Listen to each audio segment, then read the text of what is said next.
ముందుగా ఒక చిన్న సంఘటన ఊహించుకుందాం. మనం ఎవరికో ఒక ముఖ్యమైన మెసేజ్ పంపాము అనుకోండి. అవును. గంటలు గడుస్తున్నాయి, కానీ వాళ్ళ దగ్గర నుండి రిప్లై రాలేదు. ఇది రోజు జరిగేదే కదా.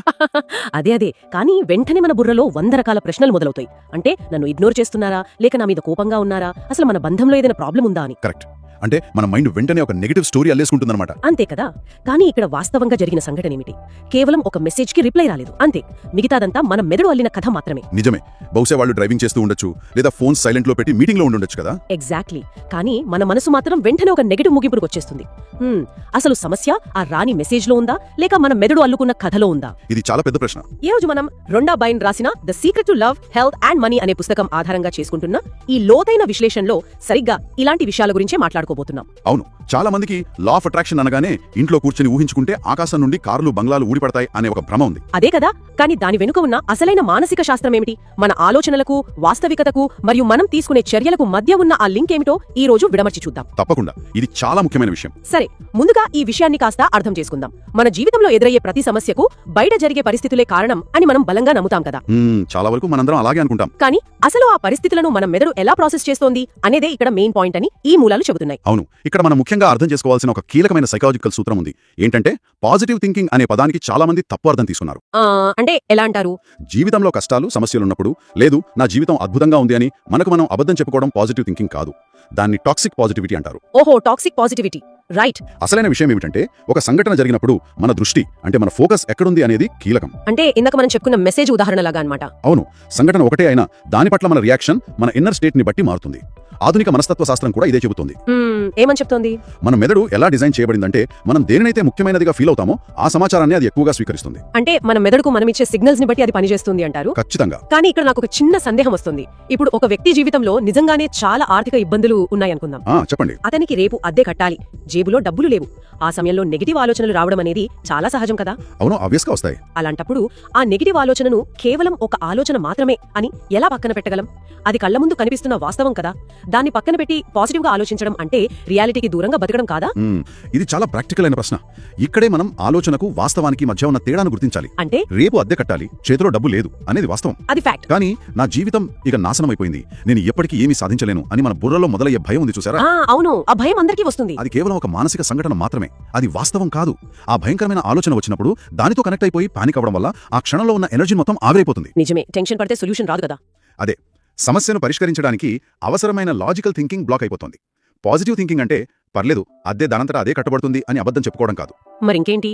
అవును, ఇప్పుడు డబ్బు లేదు, కానీ దీన్ని సాల్వ్ చేయడానికి నా ముందున్న దారులేంటి అని మన దృష్టిని ప్రాబ్లం నుండి సొల్యూషన్ వైపు మళ్లించడం. వావ్, అంటే ఇదొక కెమెరా లెన్స్ లాంటిదన్నమాట.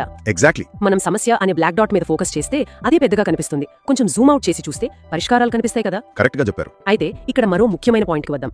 మన దృక్పథం మన అనుభవాన్ని ఎలా మారుస్తుందో అర్థమైంది. కానీ ఈ దృక్పథం వల్లే మనిషి అత్యంతగా కోరుకునే ప్రేమ అనే విషయంలో చాలా మంది తప్పుదారి పడుతూ ఉంటారు కదా. అవును, రిలేషన్షిప్స్ విషయంలో ఈ కన్ఫ్యూషన్ చాలా ఎక్కువ. అంటే ఒకరి కోసం ఒకరు అన్నట్లుగా ఉండటం మంచిదే, కానీ ఒకరి ప్రవర్తన మీదే మన మొత్తం సంతోషం ఆధారపడితే అది చాలా ప్రమాదకరం.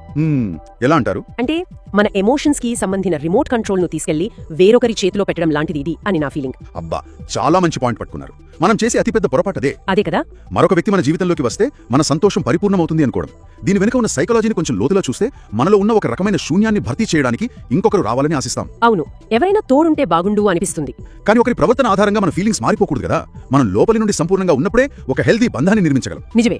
ఈ రొండా బైన్ పుస్తకంలో ఒక ఆసక్తికరమైన పాయింట్ ఉంది. ఎవరైనా భాగస్వామి కావాలనుకున్నప్పుడు చాలా మందిలో క్లారిటీ ఉండదు. అంటే ఎలాంటి క్లారిటీ? ఎవరో ఒకరు నా జీవితంలోకి వస్తే చాలు అనే డెస్పిరేషన్ తో ఉంటారు. ఆ తొందరలో వాళ్ళ వాల్యూస్ మనతో మ్యాచ్ అవుతున్నాయా లేదనేది గమనించరు. రైట్. పరస్పర గౌరవం, నమ్మకం లాంటి స్పష్టమైన క్లారిటీ ఉన్నప్పుడు మాత్రమే తప్పు వ్యక్తులను దూరం పెట్టగలుగుతాం. వినడానికి చాలా బాగుంది, కానీ ఇక్కడే నాకు ప్రాక్టికల్ డౌట్ వస్తుంది. అడగండి. ఇప్పుడు ఒక వ్యక్తి రిలేషన్షిప్ లో పదే పదే అబద్ధాలు ఆడుతుంటే లేదా ఏవో తప్పులు చేస్తుంటే ఆ పుస్తకంలో చెప్పినట్లు వాళ్ళు చేసిన 20 తప్పులను వదిలేసి వాళ్ళు చేసిన 3 మంచి పనుల మీద మాత్రమే ఫోకస్ చేసి సర్దుకుపోవాలా? ఎందుకంటే అలా చేయడం అంటే వాళ్ళ తప్పులను మనం పరోక్షంగా ఎంకరేజ్ చేసినట్లు కదా. ఇదొక టాక్సిక్ రిలేషన్షిప్ లో ఇరుకుపోవడం అవదా అని నా సందేహం. ఇక్కడే మనం చాలా అలర్ట్ గా ఉండాలి. 20 తప్పులు వదిలేసి 3 మంచి పనుల మీద ఫోకస్ చేయడం అంటే అవతలి వ్యక్తి మోసం చేస్తున్నా, హింసిస్తున్నా భరించమని ఏ మాత్రం కాదు. అమ్మయ్య, అదే కదా అసలైన విషయం. అవి బేసిక్ బౌండరీస్, వాటిని ఎవరు దాటకూడదు. ఇక్కడ వాళ్ళు చెబుతున్న తప్పులేంటంటే రోజువారీ జీవితంలో జరిగే చిన్న చిన్న పొరపాట్లు. అంటే ఎలాంటివి? ఉదాహరణకు టవల్ కరెక్ట్ గా ఆరేయకపోవడం, లేదా మనం చెప్పిన చిన్న పనే మర్చిపోవడం లాంటివి. ఒక బంధం పాతబడుతున్న కొద్దీ మన మెదడు అవతలి వాళ్లలోని నెగిటివ్ విషయాలను సులభంగా గ్రహిస్తుంది. అవును, చిన్న తప్పు జరిగినా నువ్వెప్పుడూ ఇంతే అని గొడవపడతాం. అదే, అలాంటి సమయంలో ఆ చిన్న తప్పుల మీద ఫోకస్ చేయకుండా వాళ్ళలోని మంచి లక్షణాలకు థ్యాంక్ఫుల్గా ఉండటం వల్ల మన కమ్యూనికేషన్ మారుతుంది. ఓహో, అంటే చిన్న చిన్న ఇరిటేషన్స్ ని భూతద్దంలో పెట్టి చూడకూడదు, అంతే తప్ప ద్రోహాన్ని క్షమించమని కాదు. క్లియర్. అవును. కానీ ఇక్కడ మరో ప్రశ్న, మనకు ఎలాంటి వాళ్ళు కావాలో కేవలం అలా ఒక లిస్ట్ రాసుకుని ఊహించుకుంటే సరిపోతుందా?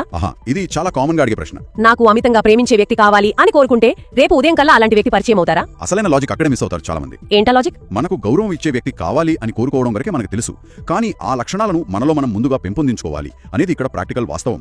అంటే ముందు మనమే మారాలి. అవును, మనకు నిజాయితీ గల వ్యక్తి కావాలంటే ముందు మనం మనతో, మన చుట్టూ ఉన్న వారితో నిజాయితీగా ఉండాలి. సింపుల్ గా చెప్పాలంటే మనం ఏది కోరుకుంటామో దానికి తగినట్లుగా మనం మారాలి. అంటే మన ప్రవర్తన మారనంతకాలం మనం ఎంత ఊహించుకున్నా సరైన వ్యక్తి దొరకరన్నమాట. ఖచ్చితంగా. సరే, ఇప్పుడు ఈ ఎమోషన్స్ నుండి మనం మన శరీరం వైపు వద్దాం. ఎందుకంటే సంబంధాల్లో ఉండే ఈ ఒత్తిడి, కోపం ఇవన్నీ కేవలం మనసుకు సంబంధించినవి మాత్రమే కాదు కదా. అవును, వీటి ప్రభావం బాడీ మీద కూడా పడుతుంది. ఇవి మన శరీరంపై, మన ఆరోగ్యంపై చాలా తీవ్రమైన ప్రభావాన్ని చూపుతాయని మనకు తెలుసు. పుస్తకంలో ఆరోగ్యం గురించి కూడా ప్రస్తావించారు. కానీ ఇక్కడే నాకు పెద్ద అభ్యంతరం ఉంది. ఏంటది? కేవలం మనసును కంట్రోల్ చేసి పాజిటివ్ గా ఆలోచించి జబ్బులను నయం చేసుకోవచ్చు అనుకోవడం ప్రాక్టికల్ గా ఎంతవరకు కరెక్ట్? అంటే డాక్టర్ల దగ్గరకు వెళ్లకుండా మెడికల్ ట్రీట్మెంట్ కు బదులుగా కేవలం విజువలైజేషన్ మీద ఆధారపడితే అది ప్రాణాలకే ప్రమాదం కదా. 100% నిజం. పాజిటివ్ థింకింగ్ అనేది మెడికల్ ట్రీట్మెంట్ కు ఏ మాత్రం ప్రత్యామ్నాయం కాదు. రైట్, అదే నా బాధ. ఒకవేళ క్యాన్సర్ లాంటి తీవ్రమైన వ్యాధి వచ్చినప్పుడు నేను ఆరోగ్యంగా ఉన్నాను అని ఊహించుకుంటూ ఇంట్లో కూర్చోవడం మూర్ఖత్వం అవుతుంది. అవును కదా. కానీ ఇక్కడ సైన్స్ ఏం చెప్తోందో మనం అర్థం చేసుకోవాలి. మన సైకలాజికల్ స్టేట్ కి, మన ఇమ్యూన్ సిస్టమ్ కి డైరెక్ట్ కనెక్షన్ ఉంది. ఎలా పనిచేస్తుంది? దీన్నే సైకో న్యూరో ఇమ్యునాలజీ అంటారు. ఎప్పుడైతే మనం భయంలో, టెన్షన్లో ఉంటామో మన nervous system fight or flight మోడ్లోకి వెళ్ళిపోతుంది. ఓకే. అప్పుడు శరీరంలో కార్టిసాల్ అనే స్ట్రెస్ హార్మోన్ రిలీజ్ అవుతుంది. ఈ కార్టిసాల్ లెవెల్స్ ఎక్కువైతే శరీరం తనను తాను నయం చేసుకునే హీలింగ్ ప్రాసెస్ ఆగిపోతుంది. మనల్ని మనం ఆరోగ్యంగా ఉన్నట్లు ఊహించుకోవడం వల్ల అప్పుడేమవుతుంది? మన nervous system rest and digest మోడ్లోకి వస్తుంది. అప్పుడు ఇమ్యూనిటీ పెరిగి మందులు వేగంగా పనిచేస్తాయి. ఇది సైంటిఫిక్ గా నిరూపించబడిన వాస్తవం. అంటే అనారోగ్యం ఉన్నప్పుడు కూడా నేను శ్వాస తీసుకోగలుగుతున్నాను అని మన శరీరానికి థ్యాంక్స్ చెప్పడం వల్ల హీలింగ్ ఫాస్ట్ అవుతుందన్నమాట. ఎగ్జాక్ట్లీ. ఆలోచన మరియు సరైన వైద్య చర్య ఈ రెండు కలిసినప్పుడే రిజల్ట్ వస్తుంది. ఇది చాలా లాజికల్ గా ఉంది. అంటే భయం వల్ల వచ్చే కెమికల్ రియాక్షన్స్ ని ఆపడానికి మనం పాజిటివ్ థాట్స్ ని వాడుకుంటున్నాం, మెడిసిన్ ని రీప్లేస్ చేయడానికి కాదు. అద్భుతం. అవును. ఇకపోతే మనం శారీరక ఆరోగ్యం గురించి మాట్లాడుకున్నాం. కానీ నేటి సమాజంలో మనిషి సర్వైవ్ అవ్వడానికి అత్యంత అవసరమైన, అత్యధిక భయాన్ని పుట్టించే మరో విషయం ఉంది. అదే డబ్బు. డబ్బు చుట్టూనే ఎక్కువ భయాలుంటాయి. చిన్నప్పటి నుండి మన ఇళ్లలో మనం వింటూ పెరిగిన మాటలే మనల్ని ఈ డబ్బు విషయంలో ఒక భయంకరమైన చట్రంలో బంధిస్తాయి కదా. అవును, దీన్నే స్కేర్సిటీ మైండ్ సెట్ లేదా కొరత భావన అంటారు. చిన్నప్పటి నుండి మనకి ఎలాంటి మాటలు వినిపిస్తాయంటే, డబ్బులేమైనా చెట్లకు కాస్తున్నాయా, లేదా అంత డబ్బు సంపాదించాలంటే అడ్డదారులు తొక్కాల్సిందే అని. అవునవును, ఇవి రెగ్యులర్ గా వినేవే. ఇలాంటి మాటల వల్ల మన సబ్ కాన్షియస్ మైండ్ లో ఒక నెగిటివ్ కండిషనింగ్ జరిగిపోతుంది. ఇది ఎలా ఉంటుందంటే, కారుకు హ్యాండ్ బ్రేక్ వేసి యాక్సిలరేటర్ తొక్కినట్లు ఉంటుంది. వావ్, ఈ హ్యాండ్ బ్రేక్ అనాలజీ చాలా యాప్ట్ గా ఉంది. మనం బయట ఎంత కష్టపడినా మన లోపలి భయం మనల్ని ముందుకు వెళ్ళనివ్వదు.